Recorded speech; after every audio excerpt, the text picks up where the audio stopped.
Guerre en Ukraine, est-ce vraiment possible de faire sauter la centrale nucléaire de Zaporijia? Sur les réseaux, des vidéos tournées à la centrale de Zaporijia affichent les matériels stockés par l'armée russe, à proximité du réacteur. Les internautes s'inquiètent du danger nucléaire que cela pourrait représenter en cas d'explosion. Mais selon plusieurs experts, la centrale est assez bien sécurisée par sa construction, même si le risque zéro n'existe pas. Sous contrôle russe, la centrale ukrainienne de Zaporijia inquiète. Depuis quelques jours, les frappes se multiplient autour de la plus grande centrale nucléaire d'Europe. Sur les réseaux sociaux, une vidéo largement relayée montre même la présence de plusieurs équipements militaires russes stockés à l'intérieur. Des terroristes russes ont placé du matériel militaire et des explosifs dans la salle des machines de la centrale nucléaire de Zaporijia, estime un premier internaute. Les Russes vont faire sauter l'usine parce qu'aucun pays ne veut aider l'Ukraine à les arrêter, surenchérit un second. Mais est-ce vraiment possible de faire exploser une centrale nucléaire? Nous avons interrogé Emmanuelle Galichet, docteur en physique nucléaire et maîtresse de conférences au Conservatoire national des arts et métiers à ce sujet. Le risque zéro n'existe malheureusement pas, répond d'emblée la spécialiste. Cependant, la construction de la centrale de Zaporijia rassure Emmanuelle Galichet. La manière dont elle a été conçue lui permet d'être résistante à pas mal de choses. Rien à voir donc avec les précédentes catastrophes nucléaires, comme Tchernobyl ou Fukushima. La centrale de Zaporijia ressemble davantage aux constructions françaises. En réalité, la centrale est couverte par une enveloppe qui lui sert de bouclier. L'enceinte de confinement est en béton armé et fait presque 1 mètre d'épaisseur, explique Emmanuelle Galichet. Pour ce qui est du cœur du réacteur, il est enfermé dans une cuve, lui-même protégé par un puits de cuve.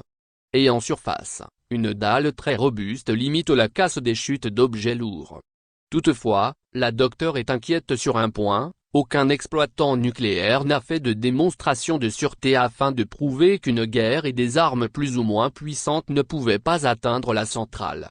L'intérieur est une structure complexe et compartimentée.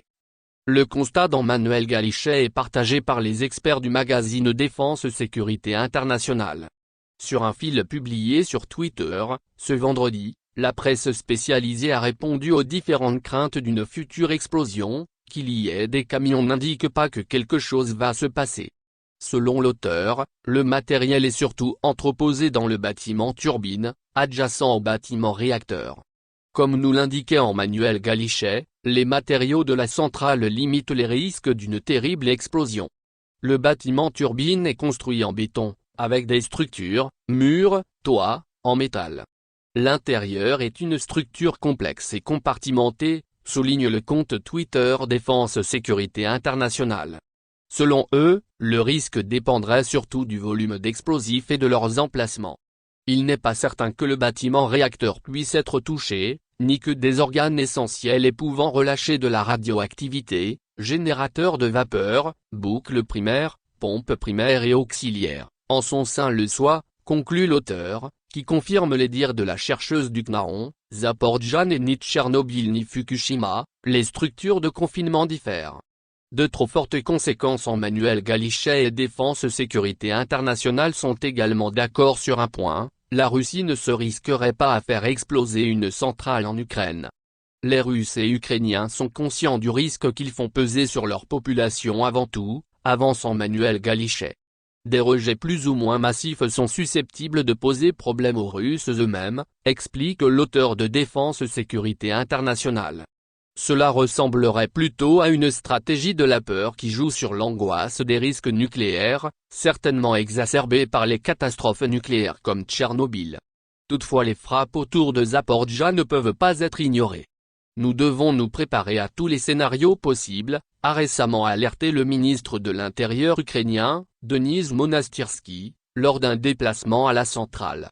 L'Agence internationale de l'énergie atomique a également été missionnée par l'OTAN pour une mission d'experts sur place, qui a toutefois été rejetée par l'Ukraine. Ce vendredi, Vladimir Poutine et Emmanuel Macron auraient convenu lors d'un entretien téléphonique d'une inspection de Zaporijia par l'EA dans les plus brefs délais. Début août, des bombardements avaient gravement endommagé une station renfermant de l'azote et de l'oxygène et un bâtiment auxiliaire. Il existe toujours des risques de fuite d'hydrogène et de substances radioactives, et le risque d'incendie est également élevé, avait alors estimé la compagnie ukrainienne de l'énergie atomique Energoatom. Merci de bien vouloir activer la cloche et de cliquer sur j'aime.